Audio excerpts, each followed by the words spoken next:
Glenhead Farm is located in the heart of Grey Galloway, known for its rugged beauty and remote landscapes.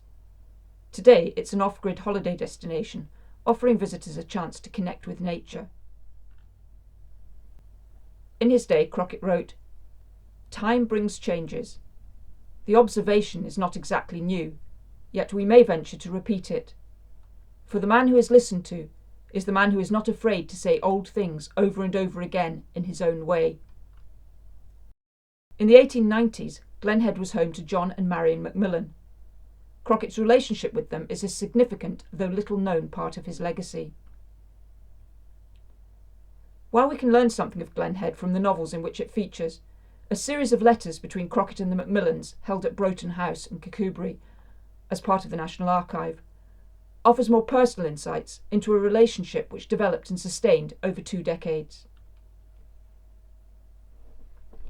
The Glenhead letters also offer a window into Crockett's writing process, showing how his experiences and the Macmillans' stories enriched his novels.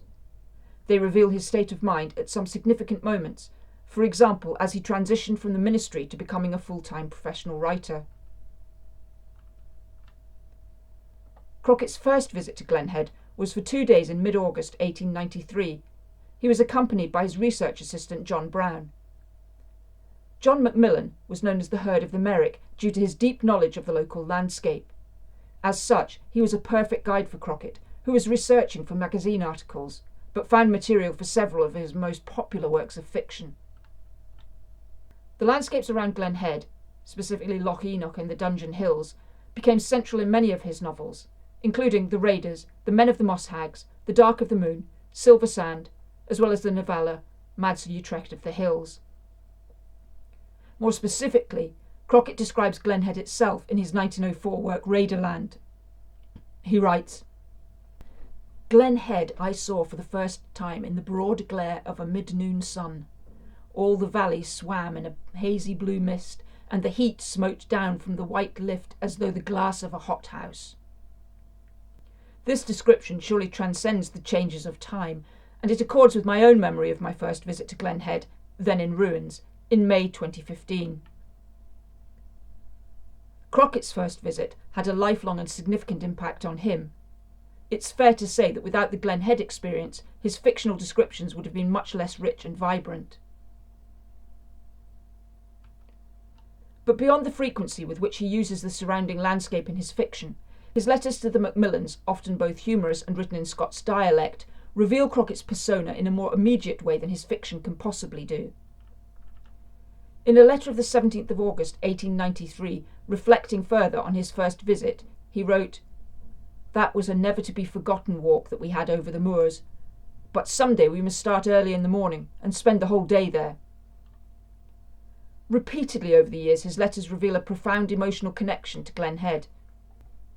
In 1894, he describes it as a quiet isle of bliss in my life's busy sea, and so I would like to keep it, and so I look forward to coming to you again before long. It is like a dream to think that I shall again be driving up the long glen and through the woods to the lodge. He signs off, "Dear people at the glen, you keep a good part of my heart up with you." In 1907, in a poignant letter written from London on the 11th of February, he states, "The years go past, and I do not get up to see you. Engagements thicken, and the grey hairs come, though as yet not in great quantity. But don't think I love you too less, the best and dearest folk in Galloway to me ever." From early on in their friendship, Crockett referred to the Macmillans as his kindly critics, valuing their feedback on his writing. Thus their bond transcended personal affection, extending into professional collaboration, as Crockett sought their insights on local folklore and details for his stories. While it's speculation, I believe that John Macmillan was inspiration behind the fictional character Anton Macmillan, the Cameronian shepherd, in The Banner of Blue, from 1903. Indeed, a letter of January the 27th, 1894 reveals that John Macmillan was perhaps one of the first to know of Crockett's intention to leave the ministry, and it was to Glenhead that he went in January 1895 upon his resignation. Their correspondence reveals much of Crockett's attitudes to religion at this time in his life. As his fame increased, so Crockett's plans to visit Glenhead were frequently thwarted, and his letters often expressed regret about his absence from the place where he found peace and fellowship. In 1894 he wrote, "I'm into the roar and rush of work, seeing publishers and editors all day long, just as I told you I should have to do. But believe that my heart is always nearer to the quiet houses in the beloved glen, the glen of my happiness and quiet." While The Raiders is the first Crockett novel in which Loch Enoch and the area around Glenhead features, his first trip to Glenhead also inspired the short book Mad Sir Utrecht of the Hills. He notes in a letter of January 1894, "I have used the Clints of Clashdan, which I have called Clashdan, and the dungeon, as a background. The names are so grand." He continues, "I have to come down again to get stuff for a great book in slips about the Galloway Covenanters." This is the first mention of the book that would become Men of the Moss Hags, which was serialised from January 1895 in Good Words magazine, before publication in the autumn of that year.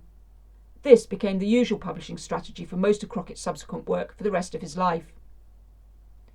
In that same letter, he notes that he plans to make Glenhead a central location in this book, depicting it as headquarters of the hill folk. His research trip for Men of the Moss Hags took place in May 1894, and he writes on August the 6th of that year, "We're still at home, and have been ever since I saw you. I'm about halfway through with the big Covenanting book, and have to work hard at it in order to get the matter into Good Words in time. But I'm not going to do much when I come to you, but lie on my back in the sun and kick my heels in the air. Sometimes I shall arise for the purpose of following the mistress to the milk-house on the lookout for buttermilk, like a suckle calf.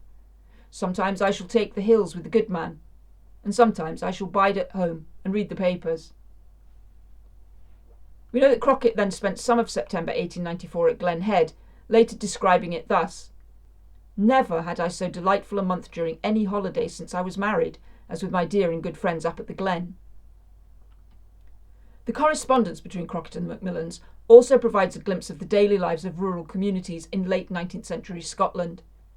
In one letter, Crockett describes the winter landscape of Glenhead, capturing both its beauty and the challenges it brings. He writes about the snow-covered hills and the struggle of the sheep to find shelter. In response, Macmillan details a particularly harsh lambing season, sharing his concerns and the measures taken to protect the flock. These exchanges highlight their shared experiences of the realities of agricultural life, illustrating the routines and hardships faced by those living in Glenhead.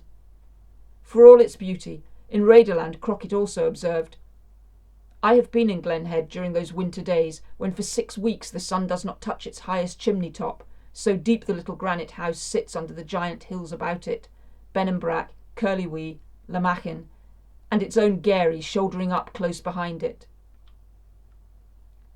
Perhaps Crockett's greatest strength as a writer was his facility for natural description. His keen observation of all around him is evident in the many instances in which he writes of the Dungeon Hills area around Glenhead in his fiction.